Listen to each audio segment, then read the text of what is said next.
Magandang gabi mga bossing. Pag-aralan naman natin ang 115. Ang counter ng kalaban ay 416. Yan ang ating topic, mga bossing. Yan ang ating pag-aaralan ngayon kasi merong tumitira talaga dyan. Pwede naman kasi yan. Okay. Ang ating ika-counter kapag dyan siya sumulong ay dito. Okay. Pag sumunod siya sa libro, pwede siya rito o di kaya ay dito. Yan. Dito muna tayo. Pag sumulong dyan, ang gagawin mo, mag-real ka na agad. Yan. Kain. Kain. Kain. Kain. Yan. Naka-real ka. Okay? So, dito sa parte ng blue, may sumusulong dito. Meron namang dito. Okay, dito muna tayo. Yan.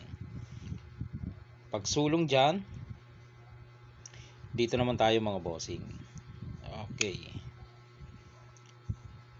Ngayon, dito yan. May balak yan kaya susulong yan dyan. Tatakpan mo ngayon ito. Ngayon, lalansin ka yan mga boss. Oo, manglalansin yan Susulong yan dito Yan. Susulong yan dyan. Kasi ang purpose niya, kaya sa sumulong dyan, ay maihanda yung lanse na kanyang ginawa. Pag ito ang sinulong mo ito, ay pasok ka na mga boss. Ang gagawin kasi nila dyan ay ganito. Papakain to. Pakain ulit. Ayun, saka tatatluhin ka. So, makakadama siya mga bossing. Medyo mahirapan tayo pag ganyan. Okay? So, babalik lang natin. Babalik natin at yan. Kapag sumulong dyan, ang ika-counter mo ay ito para wala siyang lanse. Yan. Para kung dito siya, edi sasaluhin mo lang, no? Sasaluhin mo. So, ang mangyayari ay dito ngayon siya. Oo, may lanse na naman kasi siya dyan once na magkamali ka ng ng sulong, pwede kang malanse. Sumulong ka rito, kaya dito. Diba? Pwede niyang gawin ito. Dama siya. Mga ganun. Kaya dyan yan susulong. Okay. So, sumulong na nga dyan. Ang gagawin mo naman, kapag dyan na siya sumulong, siguruhin mo. Yan. Maaring siguro itong isulong niya kasi walang suporta no? Yan. So, kakain ka ngayon. Dito mamimili siya ngayon. Ano ikakain niya? Dito ba? O dito? Okay. Pag dito yung kumain, lugi na. Maliwanag na lugi. 2, 4, 6, 7, 2, 4, 6, 8. Lugi yan doon. Okay. Ngayon, paano kung dito kumain? Lugi pa rin. Kasi dito ka Pagkain niya dyan, kain ka dalawa. 2, 4, 6, 7. Ikaw ay 8. Diba? Kahit siguruhin niya dyan, dito ko lang. Pakainan mo. Diba? Palugi ang kanya. Okay, balik lang natin. So, ano yung titira niya? Yung tamang sulong. Para hindi siya malugi. Balik ko lang. Yan, dito. Dito siya kakain, malamang. Kain dyan. Ikaw naman, ikakain mo ito. Then, kakain pa siya. Dito. Yan. Diba? So, hindi siya malulugi. Kaya lang, makakapasok ka na doon. Diba? Hindi nga malugi, nakapasok ka naman doon. Diba? Pag dito siya kumain, mas maganda. Hindi makakadama. Kain siya. Pero lugi siya. 2, 4, 6, 2, 4, 6, 7. Ayun, yun ang counter dyan mga boss kapag doon sumulong. Okay? Nakuha nyo? Ulitin natin ang opening. Opening tayo, opening. 115 laban sa 416. Dito lang. Yan. Once na mag 5-4, real agad.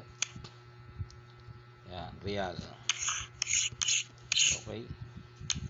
Diyan siya, dito tayo. Siniguro niya, dito lang. Oh, pag dito siya, ito agad. Yun. Dito siya. Dito ka naman. Oh, diyan na. Pagka once na sinulong niya yon, diyan na. Malaking kalamangan na natin. Paano kung dito? Yun, oh, nagiba ng tira. Nagiba. Dito siya sa kabila sumulong. Sige. O, di support ka na dito. Hindi na siya makasulong diyan kasi inunahan mo na eh. O, paano yan? Saan na siya diyan? Dito. May ipit na siya, mga boss. O, dito siya. Para makapagpatras dito mamaya. Okay. Oo nga naman. O, dito lang. Malulugi naman siya kung magpatras. Malulugi yan eh. Makaka-real ka pa. Diba? O, pangit. So, wala siyang choice dito. Okay, sige. May pang-suporta ka naman eh. O. Palagay nyo, saan tayo titira dyan? Sasaluin ba natin? Pag dyan siya mga boss, dito. Dito ka na. O, chance mo na yan o. Obligado dos. Nasaan ba yun? Yan, kain dalawa.